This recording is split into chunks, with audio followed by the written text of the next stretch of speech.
우리가 읽은 이 사도행전 20장은 바울이 세 번째 전도 여행을 떠나서 여러 지역에서 복음을 전하고 교회를 세우고 이제 세 번째 선교 여행을 마무리하는 그 부분입니다. 3차 전도 여행은 사도행전 18장, 19장, 20장에 이르러서 잘 기록이 되어 있습니다. 근데 특별히 이 사도행전 20장은 굉장히 바쁜 바울의 선교 일정이 기록이 되어 있어요. 제가 지도를 하나 준비했는데 여러분 잘 보이실지 모르겠어요. 3차 전도 여행은 바울이 이 수리아 안디옥, 거기 안디옥 교회가 있었습니다. 그 교회에서 출발을 해서 다소, 루스드라, 에베소 이런 지역을 거쳐서 복음을 전합니다. 그리고 우리가 조금 익숙한 빌립보, 데살로니가, 베레아, 아덴, 고린도 이 지역까지 가서 복음을 전하고요. 이제 역으로 자기가 지나오면서 복음을 전한 장소를 다시 방문을 해요. 고린도에서 베레아, 데살로니가, 빌립보, 그 다음에 드로아, 아소, 미둘레네, 기오, 사모, 밀레도 이걸 거쳐서 이제 예루살렘으로 가려고 합니다. 근데 왜 바울이 이렇게 바쁘게 다녔을까요? 바쁘게. 어느 지역은요 하루, 어느 지역은 일주일. 그렇게 시간을 보내고 여기 옮기고 저기 옮기고 계속해서 갔어요. 그 이유는 예루살렘을 가기 위해서라는 거예요. 우리가 읽은 본문 16절에 보면은 바울이 오순절 안에 예루살렘에 이르려고 모든 일정을 급하게 했다라고 기록이 되어 있어요. 왜 그랬을까요? 바울은 사도행전 19장에서 이 이야기를 먼저 언급을 했습니다. 한번 읽어드릴게요. 19장 21절이에요. 이 일이 있은 후에 바울이 마게도냐와 아가야를 거쳐 예루살렘에 가기로 작정하여리되 내가 거기 갔다가 후에 로마도 보아야 하리라. 그러니까 바울의 큰 그림은 오순절에 예루살렘에 들렸다가 로마를 가는 거예요. 그리고 조금 이따 확인하겠지만 로마를 갔다가 서바나, 스페인까지 가서 복음을 전하려고 했던 게 바울의 큰 선교 계획이었습니다. 자, 그러면 왜 바울은 오순절 안에, 오순절 때에 맞춰서 예루살렘을 가려고 자신의 선교 일정을 그렇게 급하게 했을까요? 첫 번째 이유는 뭐냐면요. 이방인 교회에, 그러니까 자기가 개척한 이방인 교회를 방문해서 그 성도들에게 구제헌금을 걷어서 예루살렘에 있는 성도들에게 구제헌금을 전해주기 위해서입니다. 참고적으로 고린도전서 16장 1절부터 3절까지 제가 세번역 성경으로 읽어드리겠습니다. 성도들을 도우려고 모으는 헌금에 대하여 말합니다. 내가 갈라디아 교회 여러 교회에 지시한 것과 같이 여러분도 그대로 하십시오. 매주 첫날에 여러분은 저마다 수입에 따라 얼마씩을 따로 저축해 두십시오. 그리고 내가 갈 때에 그제 헌금하는 일이 없어야 할 것입니다. 내가 그리로 가게 되면 그때에 여러분이 선정한 사람에게 내가 편지를 써주어 그가 여러분의 선물을 가지고 예루살렘으로 가게 하겠습니다. 왜 바울은 고린도 교회나 마게도니아 이 아가야에 있는 교회를 방문해서 왜 헌금을 준비해 놓으라고 얘기했을까요? 예루살렘으로 그 헌금을 가져가게 하기 위해서요. 사도행전 11장 28절에 보면 예루살렘 지역에 기근이 있었다라고 기록되어 있어요. AD 44년 또는 46년경으로 예루살렘 지역에 큰 기근이 생깁니다. 그래서 실제적으로 예루살렘에 살던 사람들이 먹는 것이 없을 정도로 힘든 시간을 보내요. 그것을 알고 있는 바울이 자기가 개척한 교회, 이방 사람들이 모여있는 그 교회에 헌금을 걷어서 예루살렘에 있는 유대인 그리스도인들을 도와주려고 계획했던 것입니다.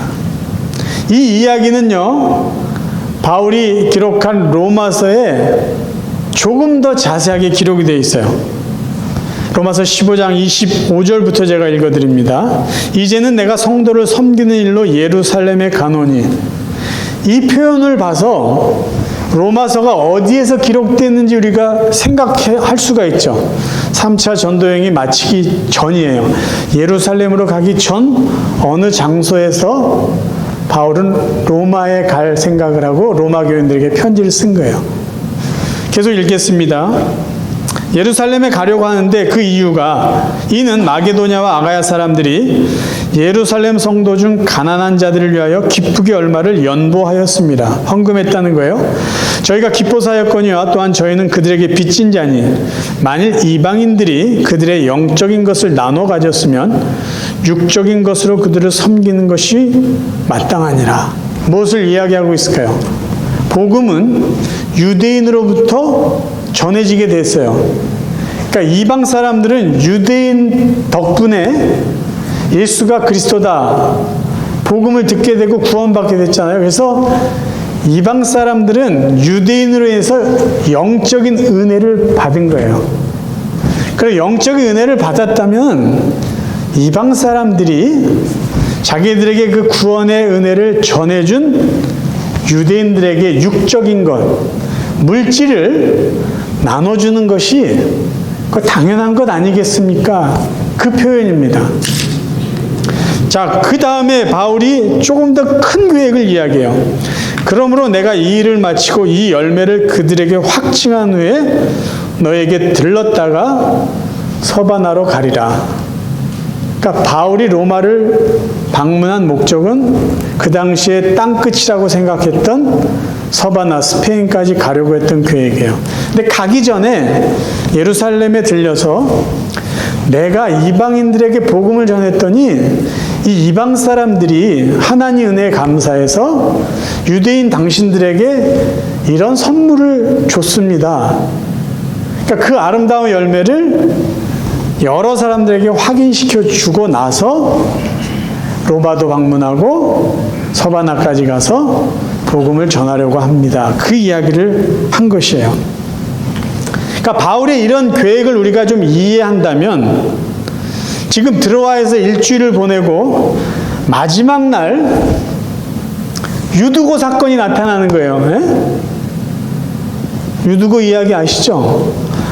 바울이 밤새 설교를 하니까 3층 다락방 그쪽에 이렇게 걸터 앉아 있었던 유두고라는 사람이 졸다가 떨어져서 죽었어요. 나중에 살아났지만. 그러면 저는 어렸을 때 이 부분을 읽을 때 아니 바울은 무슨 설교를 그렇게 오래 해. 아니 좀 짧게 쓰면 됐는데 그렇게 오래 한 바람에 이 젊은 사람 한 명 죽을 뻔했잖아. 좀 그런 생각을 했어요. 그래서 전 목사가 된 이후로도요, 설교 길게 하는 거 별로 안 좋아해요. 그러니까 설교를 누군가 막 길게 하고 오래 하고 그 막 교인들이 졸고 있는 걸 보면은 저는 이 본문이 자꾸 생각나는 거예요. 아, 왜 이렇게 설교를 오래 하나? 근데 정말 저희들이 지금 바울이 왜 밤을 새워서라도 복음을 전했어야만 되고 왜 그 많은 사람들이 그곳에서 그 바울의 이야기를 들었을까? 바울은 급했던 거예요. 내일 가야 돼요. 내일. 할 수 없이 난 시간에 맞춰서 예루살렘까지 가야 되는데 이 복음의 말씀을 전하지 않을 수가 없고 또 듣는 사람들이 그걸 원하니까 밤을 새워서라도 복음을 전할 수밖에 없었던 거죠. 자, 그 사건이요. 밤새워서 복음을 전한 다음에 바울과 그 일행이 두라를 떠나서 어떻게 갔나? 아소, 미들레네, 기오, 사모, 밀레도. 그러니까 바쁘게 매일 거기까지 가요. 그래서 밀레도라는 도시에서는 조금 거리가 떨어진 에베소, 자기가 개척한 에베소 교회 장로들을 불러서 밀레도에서 정말 아름다운 그 마지막 대화를 하고 이별을 합니다. 그 내용들이 또 사도행전에 기록이 되어 있어요. 왜 그렇게 바빴을까요? 복음을도 전해야 되고 이방 사람들에게 거둔 구제헌금을 예루살렘 성도들에게 전해주기 위해서요. 근데 또 다른 이유가 하나 더 있습니다. 사도 바울이 오순절 때 사람들이 많이 모이는 그때에 예루살렘에 도착하려고 했던 또 다른 이유는 유대 기독교인들에게 나도 율법을 소중히 여기는 사람입니다 라는 것을 증명해 보여주기 위해서요. 유대 기독교인들이요, 누구죠? 유대인 중에 예수가 그리스도다라고 믿는 기독교인들이에요. 유대인 중에 유대교인이 아니라 유대인 중에 예수를 그리스도에 믿는 기독교인입니다. 이게 무슨 말을 하는 걸까요? 자, 성경을 먼저 한번 읽어봅니다. 사도행전 21장은 바울의 일행이 예루살렘에 도착한 이후의 이야기가 기록되어 있어요. 제가 이 부분을 쉬운 성경으로, 구어체로 적혀있기 때문에 좀 더 쉽기 때문에 쉬운 성경으로 여러분께 읽어드립니다. 잘 들어보세요. 우리가 예루살렘에 도착하자 형제들이 우리를 반갑게 맞아주었습니다. 이튿날 바울은 우리와 함께 야고보를 방문했습니다. 그 자리에는 장로들도 다 모여 있었습니다. 바울은 그들에게 인사를 하고 하나님께서 그의 선교로 이방인들에게 행하신 일을 낱낱이 들려주었습니다. 그들은 바울의 말을 듣고 하나님께 영광을 돌렸습니다. 그리고 바울에게 이렇게 말했습니다. 형제님, 아시겠지만 유대인 가운데 신자가 된 사람이 수만 명입니다. 그들은 모세 율법을 지키는 일에 매우 열성입니다. 그런데 그 유대인들 사이에서는 당신이 이방인들과 어울려 사는 유대인들에게 모세의 율법에서 떠나 자녀에게 할례도 행하지 말고 유대의 관습도 지키지 말라고 가르쳤다는 소문이 돌고 있습니다. 그러니 어떻게 하면 좋겠습니까? 틀림없이 그들은 당신이 이곳에 왔다는 소식을 듣게 될 것입니다. 그러니 우리가 일러주는 대로 하십시오. 우리 중에 하나님께 서약을 한 사람이 4명 있습니다. 이 사람들을 데리고 가서 함께 정결의식을 행하십시오. 그리고 형제께서 그들의 머리를 깎는 값을 대주십시오. 그러면 그들이 그대에 대한 소문이 모두 사실이 아니고 그대도 율법을 지키며 살고 있다는 것을 알게 될 것입니다. 이튿날 바울은 그 사람들과 함께 정결의식을 행하였습니다. 자, 조금 설명을 해드릴게요. 야고보 사도가 바울에게 부탁을 해요. 근데 이 모든 정황을 살펴봤을 때 이 이야기는 바울이 예루살렘에 도착하기 전에 했을 것이에요. 그래서 바울은 이 일까지 하기 위해서 유대인들이 많이 모여있는 오순절에 온 것이죠. 어떤 부탁을 하냐면, 바울 당신이 복음을 전한다는 걸 사람들이 다 알고 있어요. 그런데 지금 이 지역에는 예수를 믿는 유대 기독교인들이 수만 명이 있습니다. 근데 그들은 아직도 율법을 중요하게 여겨요. 교회 전통을 중요하게 여기고 율법에서 말하는 그 의식들을 여전히 따르는 사람들입니다. 근데 그들 가운데 어떤 소문이 있냐? 당신이 이방인들 사는 곳에 가서 복음을 전할 때 유대인들에게도 그러고 이방인들에게도 그러고 모세율법 지키지 말라. 무슨 의식 같은 거 하지 마라. 할례 같은 거 하지 말라. 그런 소문이 나도는데 만약에 그것을 확인하지 않으면 유대 기독교인들이 당신에 대해서 무언가 할지도 모릅니다. 그리고 당신이 전하는 복음이 정말 하나님이 기뻐하시는 복음이라고 누가 그걸 인정해 주겠습니까? 이런 이야기를 하고 있는 거예요. 그래서 제안을 하기를 유대인들의 관습인 정결의식을 사람들 보는 앞에서 한번 하십시오. 그러면 유대 기독교인들이 생각할 때, 바울도 유대인의 어떤 율법이나 의식을 소중히 여기는 사람이구나. 그래서 바울이요, 아무렇지 않게 정결의식을 해요. 이 정결의식은 뭐냐면 하나님 앞에 나의 삶을 바치겠다는 서약의식입니다. 나시린들이 하는 의식과 같은 거예요. 그래서 정해진 기간 동안 기도하고 정결하게 있다가 그 기도하는 기간이 끝나면 머리를 다 깎는 거예요. 머리를 다 깎으면서 성전에서 제사를 드려요. 예물을 갖다 바쳐요. 근데 그 서약을 하고 제사를 드리고 머리를 깎는 그때 경제적으로 어려운 사람은 그 예물을 바칠 여유가 없어요. 그때 같이 서약을 하는 사람 중에 조금 경제적으로 여유가 있는 사람이 돈이 없어서 제물 바치기 힘든 사람의 것을 대신 돈을 내서 제물을 바치면 그 사람을 더 특별하게 보고 더 거룩한 사람이라고 인정해 줍니다. 그러니까 이런 생각까지 야고보가 바울에게 전해준 거예요. 그래서 바울이 기꺼이 네 사람의 그 정결의식의 제물을 바치면서 그도 같이 머리를 깎는 의식에 참여한 거죠. 중요한 의식이에요, 이거는. 사실 바울에게는 이걸 해도 안 해도 별 의미가 없어요.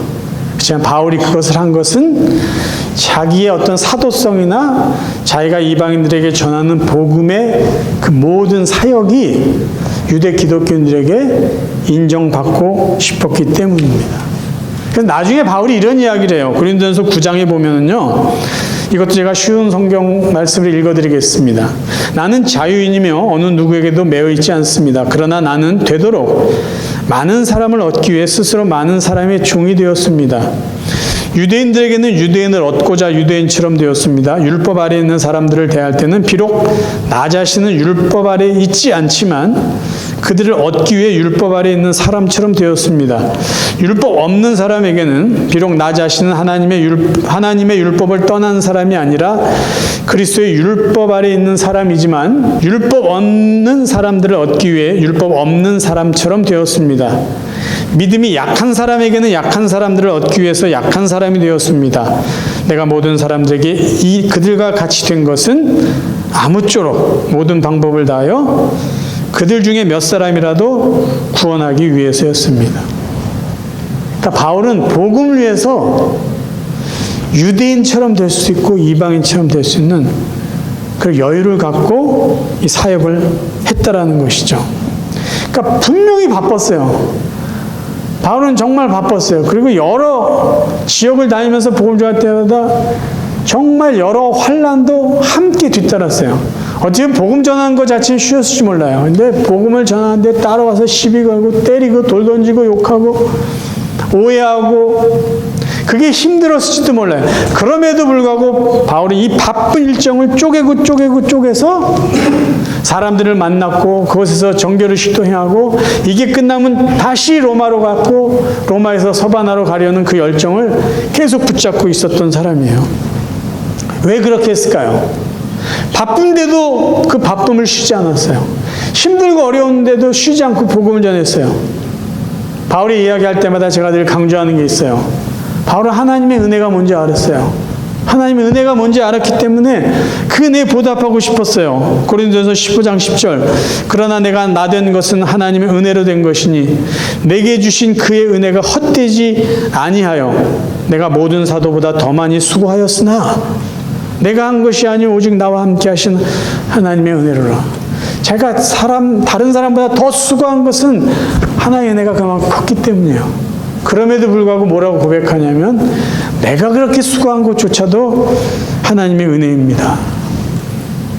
바울이 바쁘게 힘들었음에도 불구하고 일할 수 있던 원동력은 여기 있습니다. 또 다른 이유 하나는 그는 하나님이 자기를 위해서 주실 상을 믿고 있었어요. 디모데후서 4장 7절 나는 선한 싸움을 싸우고 나의 달려갈 길을 마치고 믿음을 지켰으니 이제 후로는 나를 위하여 의의 면류관이 예비되었으므로 주 곧 의로우신 재판장이 그날에 내게 주실 것이며 내게만 아니라 주의 나타나심을 사모하는 모든 자에게도니라. 여러분 이 바울의 믿음의 고백입니다. 그러니까 여러분들이요 지금까지 살아오시면서 하나님이 기뻐하셨던 그 많은 시간들 있죠? 교회를 위해서 애쓰고 수고하시고 봉사하시고 하나님 선교에 동참하시고 함께 헌금하시고 수고하신 모든 것들을요 하나님이 기억하시는 거예요. 그리고 그게 끝이 아니라는 거예요. 주님이 오시는 그날 의의 면류관 하나님이 준비해놓은 상이 바울에게만 아니라 하나님 나라를 위해서 애쓰고 수고한 모든 사람에게 있다라는 것입니다. 그러니까 여러분의 수고는 결코 헛되지 않은 수고예요. 자, 그럼 이제 우리의 이야기를 해볼게요. 우리의 이야기를. 제가 여러분에게 질문을 드립니다. 여러분 요즘 무엇 때문에 바쁘신가요? 여러분 무엇 때문에 바쁜 시간들을 보내세요? 그 바쁜 여러분의 일정 중에 하나님이 기뻐하시는 일이 있습니까? 아니면 그냥 분주한 시간을 보내고 계세요? 반대 질문을 드릴게요. 여러분 요즘에 바쁘지 않으세요? 할 일이 없으세요? 그럼 무엇 때문에 바쁘지 않다고 생각하세요? 무엇 때문에 할 일이 없는 것 같다고 생각하세요? 분명히 할 일이 있는데 그 일을 하고 싶지 않아서 안 바쁘신 거예요? 아니면 해야 될 일이 있음에도 불구하고 여러분의 삶이 그냥 나태해졌기 때문에 그냥 안 바쁜 것처럼 살고 계신 겁니까? 여러분 요즘 이 시대를 살아가고 있는 사람들은요, 코비드-19 이전과 이후의 삶을 살고 있어요. 코비드-19 이전의 삶과 이후의 삶은 특별히 성도들에게 큰 차이를 갖다 줍니다. 그 중에 하나 부작용이 있는데 그게 뭐냐면요, 신앙생활의 나태함이에요. 목사인 저도 느껴요. 나태해졌어요. 그래서 그전에는요, 바쁜 나의 삶이 있었는데도 내가 신앙생활하는 거에 더 열심을 냈어요. 짬을 냈어요. 한 번 더 교회 갔어요. 한 번 더 성경 읽었어요. 한 번 더 기도했어요. 근데 지금은 어떻죠? 최소한의 것만 하고 스스로 위로를 합니다. 한 번 나갔으면 됐지. 한 번 나가주면 됐지. 말은 그렇게 안 해요. 근데 우리 몸이 이미 그렇게 돼버렸어요. 어떤 분이 저에게 이런 말을 합니다.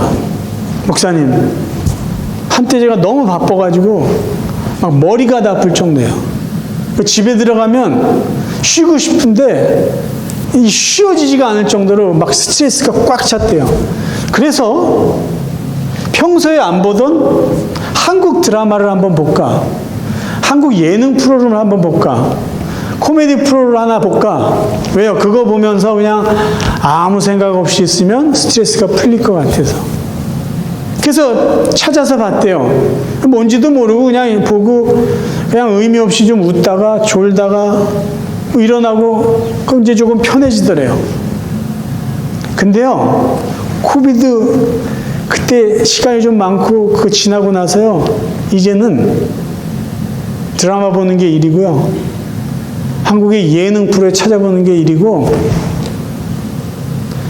자기 할 일하고 또 그것까지 보려다 보니까 더 피곤하대요. 그러니까 일상생활에 뭐가 중요한지 바뀌었어요. 잠시 쉬려고 봤던 것이요, 이제는 그거를 꼭 봐야 되는 삶의 어떤 빠지면 안 되는 중요한 일이 되었다라는 거예요.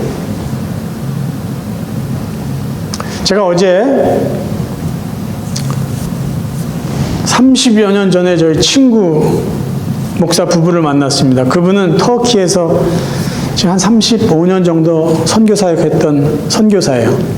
네, 내일부터 사랑의 교회에서, 남가주 사랑의 교회에서 세계 한인 선교대회인가 시작을 합니다. 거기 참석하기 위해서 금요일 날 미국에 온 분이에요. 그래서 아침 식사를 대접하면서 이런저런 얘기를 쭉 했어요.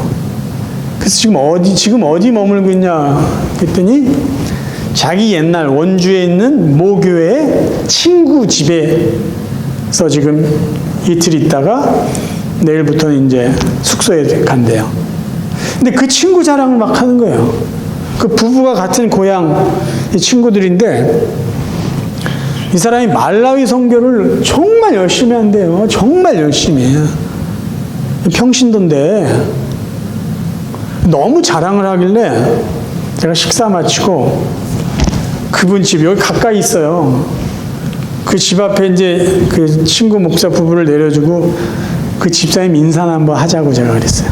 정말 저렇게 열심히 하는 사람 얘기를 들어보니까 목사님 제가 막 부끄러울 정도예요. 너무 열심히 하니까. 그분을 금방 나오더라고요. 그래서 이제 악수를 하고 인사하고 이런저런 얘기 무슨 사역하는지 들었는데 그분은 이 선교 늘 하는 분이니까 막 하고 싶은 얘기가 많잖아요. 들어봤더니 뭐 말라위 선교 11년째 정신없이 열심히 하는 분이에요. 그래서 뭐 하는 분인가 봤더니 CPA 회계사예요. 그래서 그 친구 목사가 얘기를 해요.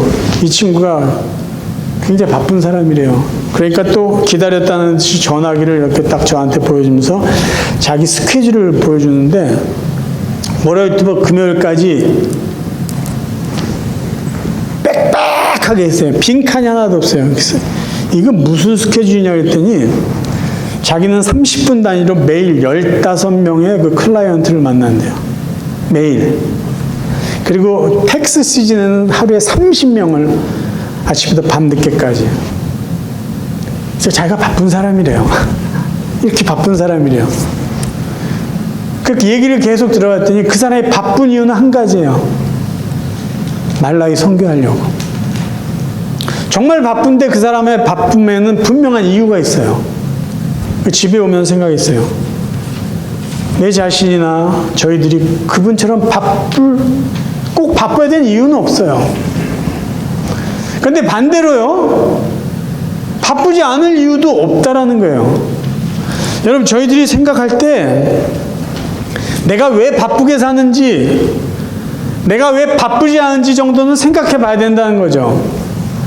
내가 지금 바쁜데 뭐 때문에 바쁜지, 그 다음에 나는 정말 할 일이 없어.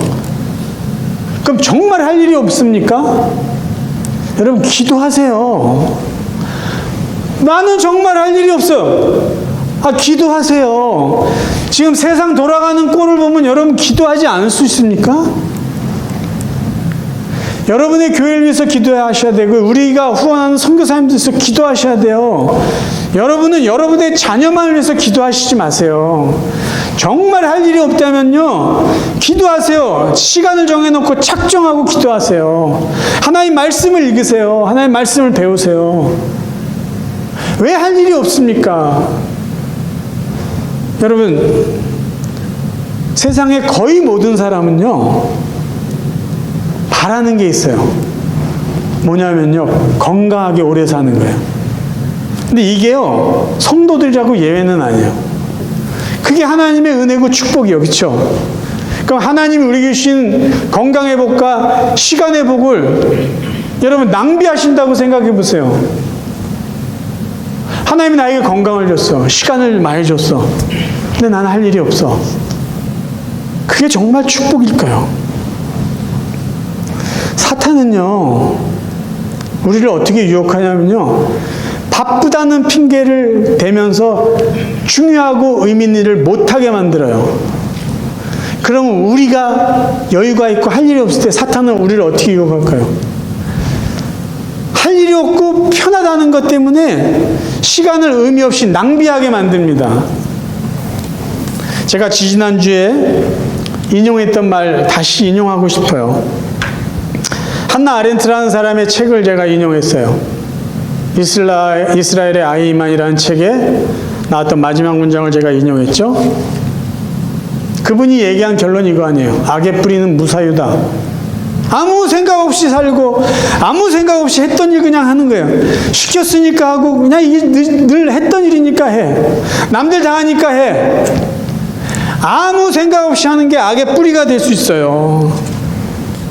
근데 성경은 저희들에게 그렇게 살지 말라 그래요. 이렇게 권면하고 있어요. 부디 세월을 아끼도록 하십시오. 때가 악합니다. 그러니 어리석은 자가 되지 말고 주의 뜻이 무엇인지 잘 분별하도록 하십시오. 저는 제 자신이나 여러분들이요, 하나님이 우리에게 주신 은혜와 축복을 낭비하지 않았으면 좋겠어요. 우리의 남은 삶이요, 하나님의 주신 축복을 더 선하게, 더 지혜롭게, 더 의미 있게 사용하며 살아가는 복된 성도들 되시기를 주님의 이름으로 축원합니다.